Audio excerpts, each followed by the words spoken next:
The American public and the American media would be riveted to the result of the historic election. On that day, they entered Gaza, killed 6 Palestinian militants, knowing full well that by killing those 6 militants, the rocket and mortar attacks would resume.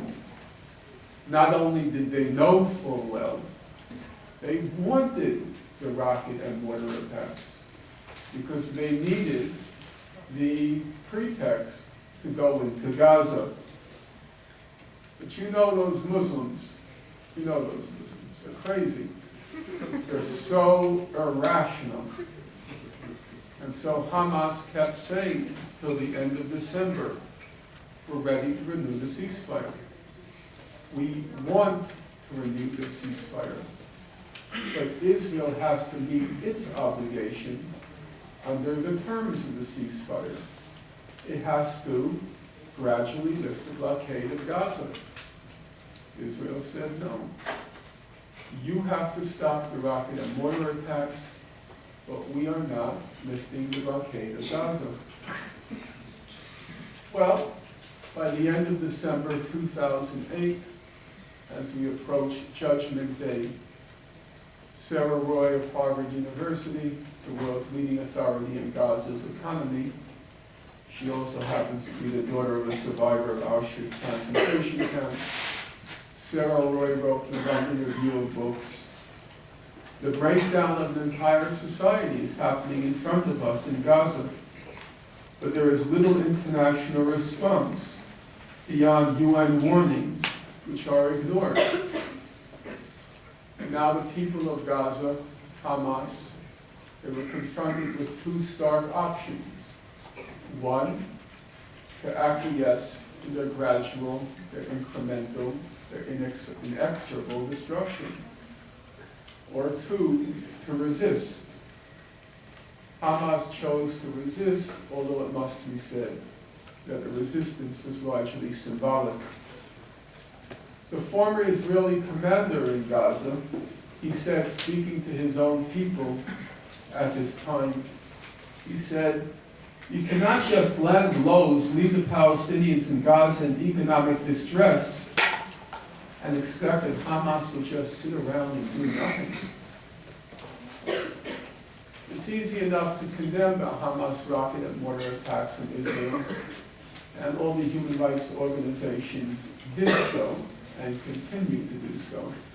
Some actually think it's an act of heroism and courage to condemn those rocket and mortar attacks.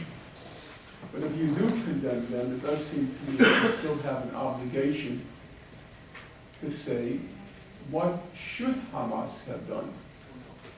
What were its options? Which option did they have that they did not exercise? If you don't show any other options, then you're in effect saying that the people of Gaza had a legal and moral obligation to lie still and die. In any event, Israel decided to expedite the process, to speed it up, and on December 27th, Israel invaded Gaza. The invasion lasted 22 days, what Amnesty International called the 22 days of death and destruction. Well, what happened in Gaza during those 22 days? Nowadays, when you read references to that assault, you're told there was a war in Gaza.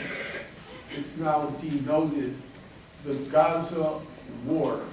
I was just looking at a speech that Richard Goldstone gave in January at Stanford, and he spoke of the Gaza War. Well, Israel was certain there was a war in Gaza. In fact, they were thrilled with the outcome. So now we've shown those Arabs, these Muslims, who's who and what's what in this corner of the world, and how we show them? Well, Israel said, we won the war in Gaza. We won the war in Gaza. And then along came an Israeli strategic analyst writing in Haaretz, and he said, it's very dangerous for Israel to believe it won the war in Gaza, And there was no war. In reality, not a single battle was fought during the 22 days of fighting. Well, there was no war in Gaza. What did happen in Gaza? On a military plane, it's fairly straightforward. The Israelis provide the statistics, no reason to doubt them. Israel flew between 2,800 and 3,000 combat missions over Gaza. The attack in Gaza began what was called the air phase, but then it continued for the full 22 days. Every plane returned. Not a single plane was downed. In fact, not a single plane was damaged, which is not altogether too surprising because Hamas had no anti-aircraft defenses to speak of. On January 3rd began what was called the land and air phase of the campaign, and the Israeli combat troops invaded Gaza. All the Israelis were equipped with special night warfare, special night warfare equipment. Hamas couldn't even see them, let alone tangle with them. Well, so what did happen in Gaza? There were no battles, no planes down, no planes damaged. Hamas couldn't even see the Israeli army as it entered Gaza. So what did happen? And actually, fortunately, we have what might be called unimpeachable sources on what happened in Gaza. Namely, the Israeli soldiers. After the attack, many Israeli soldiers stepped forward and gave public witness to what they personally experienced. Soldier, there was nothing there. Ghost towns, except for some livestock, nothing moved. Soldier, most of the time it was boring. There were really not too many events. Soldier, I did not see one single Arab the whole time we were there, that whole week. Soldier, everyone was disappointed about not engaging anyone. Soldier, usually we did not see a living soul, except for our soldiers, of course, not a soul. Soldier, go ahead, ask the other soldiers how often they encountered combatants in Gaza. Nothing, no one. Soldier, there was supposed to be a tiny resistance force when we entered Gaza, but there just wasn't any. It's kind of funny. It's almost surreal. It's a war with only one side. It's very funny.